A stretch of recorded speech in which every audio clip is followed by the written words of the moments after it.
High-performance cars typically have ceramic composite brake discs rather than regular cast iron ones.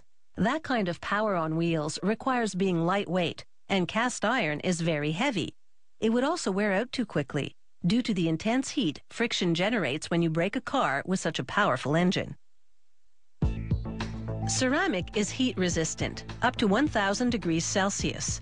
Therefore, these ceramic composite brake discs last about 60 times longer than standard cast iron discs. Ceramic composite means the ceramic material, silicon, is combined with carbon fiber for strength. The disc factory prepares the carbon fiber by mixing two ingredients, a heat-moldable resin and chopped pieces of raw carbon fiber, the strength of which lies in the interweaving of its minuscule carbon filaments. Automated machines pour the carbon fiber into aluminum molds in the shape of the disc ring. The first filling station fills the mold cavity only halfway.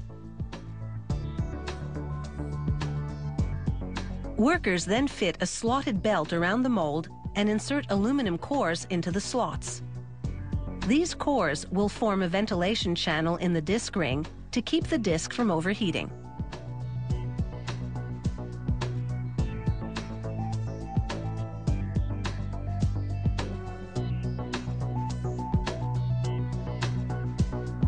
Now the mold moves on to the next filling station. It fills the remainder of the cavity with carbon fiber. A roller levels the top. Then workers close up the mold and a small press pushes down the cover to lightly compact the contents.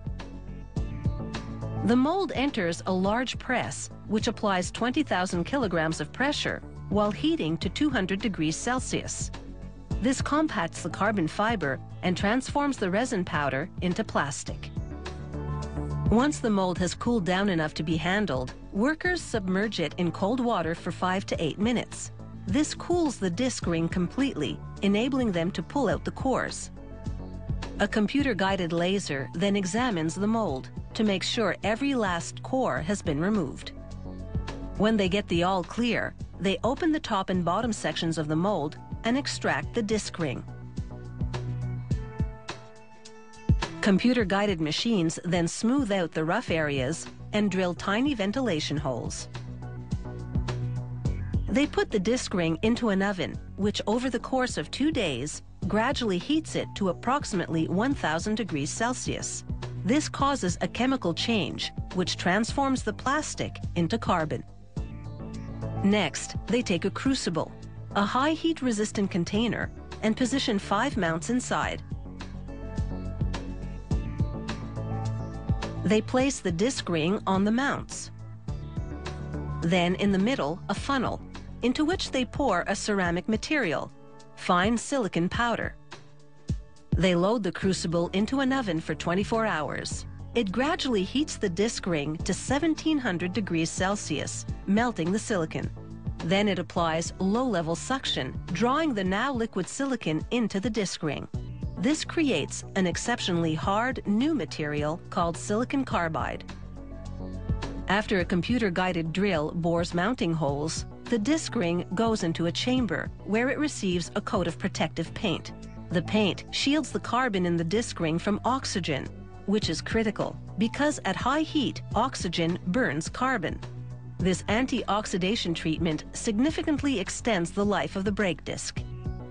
The paint is cured in an oven, leaving behind a white residue.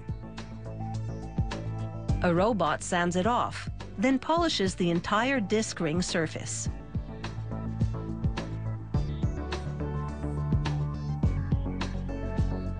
Here's what the finished disc ring looks like before it's cleaned and polished, and after. Every single brake disc ring undergoes a meticulous inspection. This sophisticated machine takes thousands of high-definition photographs of the surface, which a computer then analyzes in micron-level detail. To complete the brake disc, they affix the bell, a circular component in the middle which connects the brake disc to the vehicle. The bell is made of either aluminum or stainless steel. and bolted into the mounting holes in the disc ring.